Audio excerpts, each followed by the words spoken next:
à tous, même bonsoir à tous, j'espère que vous allez excellemment bien. Aujourd'hui on se retrouve pour faire le débrief du match numéro 19 de cette Coupe du Monde 2022 entre les Pays-Bas et l'Équateur. Match nul entre ces deux équipes, un partout. On va revenir sur cette rencontre avec une équipe d'Équateur assez intéressante et une équipe des Pays-Bas où il n'y a pas grand chose et c'est très inquiétant. N'hésitez pas à vous abonner à la chaîne, à réagir dans les commentaires, à mettre un pouce bleu, à partager la vidéo sur les réseaux sociaux, notamment auprès de vos proches si vous pensez que ça peut les intéresser. Et ben on va commencer. N'hésitez pas également à aller voir TikTok, le débrief de la mi-temps. Et puis EPS 2.0 commence tout de suite entre les Pays-Bas et l'Équateur. Un match qui a été très plaisant à suivre grâce aux joueurs équatoriens qui ont tenté d'animer la rencontre, surtout à partir de la deuxième mi-temps. L'équipe des Pays-Bas, par contre, c'est inquiétant. C'est inquiétant. Alors certes, ils vont se qualifier parce que bon, là ils sont à 4 points, mais ils jouent le Qatar en dernier match. Ça serait inquiétant s'ils perdent face au... Là, ça serait même plus qu'inquiétant s'ils perdent face au Qatar. Donc il y aura une belle finale entre l'Équateur et le Sénégal comme dernier match de groupe. Mais il n'y avait rien dans le match des Pays-Bas. Heureusement qu'ils ont marqué sur l'une de leurs rares actions offensives et sur l'une des premières actions offensives. Mais c'est toujours aussi triste. En fait, les problèmes qu'on a vus face au Sénégal, ils sont toujours là, ils n'ont pas été réglés. Donc ça commence à être vraiment inquiétant. Puis du côté de l'Équateur, là aussi, les problèmes qu'on avait vus lors du premier match, ils n'ont pas été réglés. Mais cette équipe a du cœur, elle a du courage et elle donne tout. Ce qui n'était pas totalement le cas des Néerlandais qui, sur la deuxième mi-temps, ont vraiment souffert. On commence tout de suite par les Pays-Bas. Du côté des Pays-Bas, moi, il y a des choses qui me perturbent quand même. Déjà, le milieu de terrain qui a été inexistant pendant la rencontre. Mais vraiment inexistant. Le but est dû à une action d'un seul individu qui a un très grand talent. Il y a quand même des joueurs au milieu de terrain qu'on n'a absolument pas vus, qui ont souffert pendant toute la rencontre. Heureusement, Van Dijk, Timber et Ake qui a fait un bien meilleur match que De Ligt, ont sorti un très grand match. Mais Dumfries, par exemple, De Jong inexistant pendant la rencontre. Enfin, vraiment, le milieu de terrain, ça a été l'enfer pour eux. Par rapport au milieu de terrain équatorien, ils n'ont jamais réussi à défendre correctement. Heureusement que Van Dijk, Timber et Ake, ça va vite quand même. Et heureusement que Noppert aussi est un très bon gardien. Mais vraiment un très gros problème de ce côté-là. Aucun mouvement. C'est-à-dire que sur les attaques placées, il n'y avait aucun mouvement des joueurs des Pays-Bas. Donc souvent ils perdaient le ballon au bout de 4-5 temps de jeu parce qu'en plus de l'autre côté il y avait un gros pressing, mais rien. L'organisation offensive, zéro. Pour tout vous dire, statistiques, bon, vous la voyez à l'écran, mais moi j'ai été surpris quand même quand j'ai allumé l'ordi pour voir les statistiques. 2 tirs, 1 cadré. Voilà.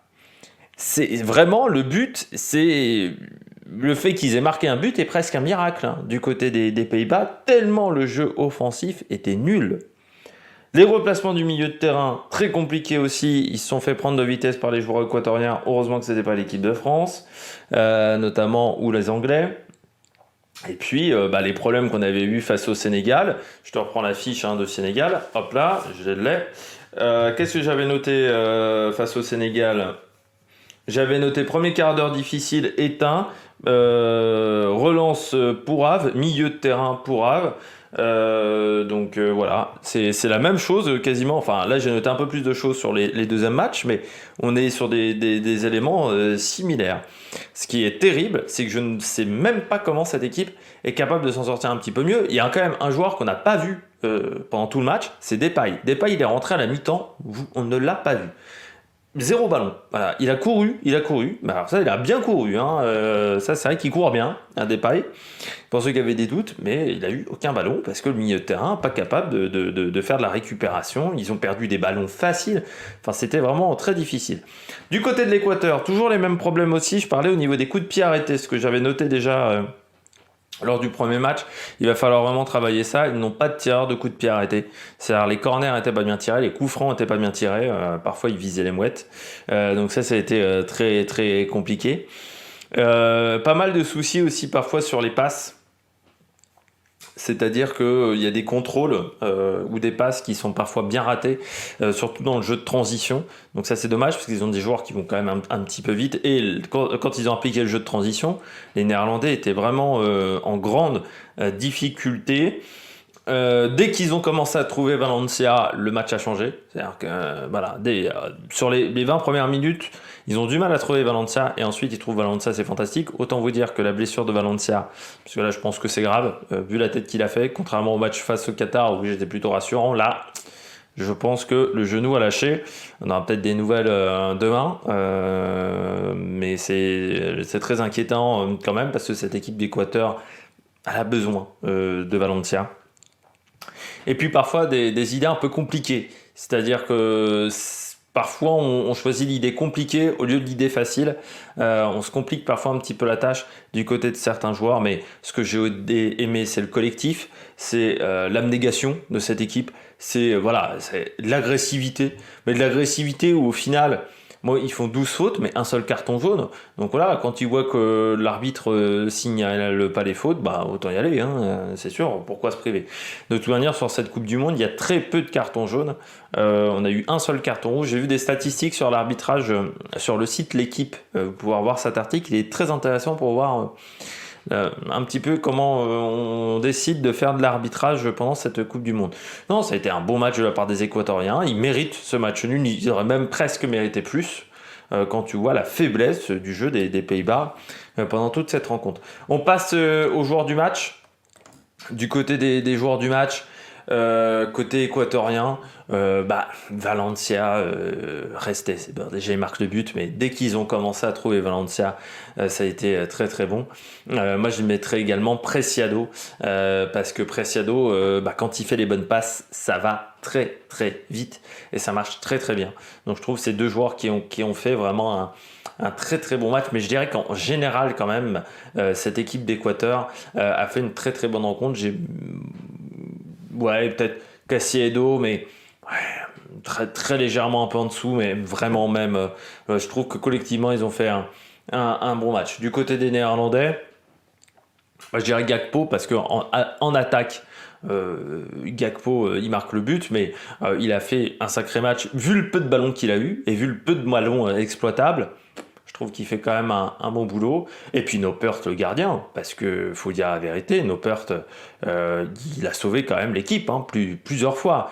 Donc c'est là aussi un bon match de la part de Noppert, comme Van Dijk. Mais Van Dijk fait plus une bonne deuxième mi-temps que la première, je trouve. Et puis parmi les joueurs en difficulté, Frenkie de Jong. Dumfries, je trouve, aussi était en difficulté. Klaassen, qu'on n'a pas vu. Et puis Memphis Depay, parce qu'il rentre à la mi-temps. Si quelqu'un a vu Memphis Depay, il a dû toucher, je sais pas, 5-6 ballons pendant toute cette deuxième mi-temps. Donc terrible. Terrible. Et ça montre bien que l'animation offensive néerlandaise est nulle part. On passe au classement et puis à la suite du programme pour ce groupe. Le classement... Donc, vous le voyez dans ce groupe A, pour le moment, les Pays-Bas sont en tête à égalité avec l'Équateur avec 4 points. Le Sénégal est troisième avec 3 points. Il va y avoir donc un match très important entre l'Équateur et le Sénégal. Ça sera 16h. Et puis, on a le Qatar. Le Qatar qui est éliminé de cette Coupe du Monde. Premier éliminé de cette Coupe du Monde parce qu'il ne pourra pas obtenir 4 points en un seul match. Donc, élimination du Qatar après cette deuxième défaite. J'espère que vous avez aimé cette vidéo. On se retrouve à 23h pour le troisième match de la journée qui est Angleterre-États-Unis. D'ici là, n'hésitez pas à vous abonner à la chaîne, à rejoindre un commentaire, mettre un pouce bleu et n'hésitez pas à voir le débrief de la mi-temps sur TikTok aux alentours de 21h. Allez, ciao ciao!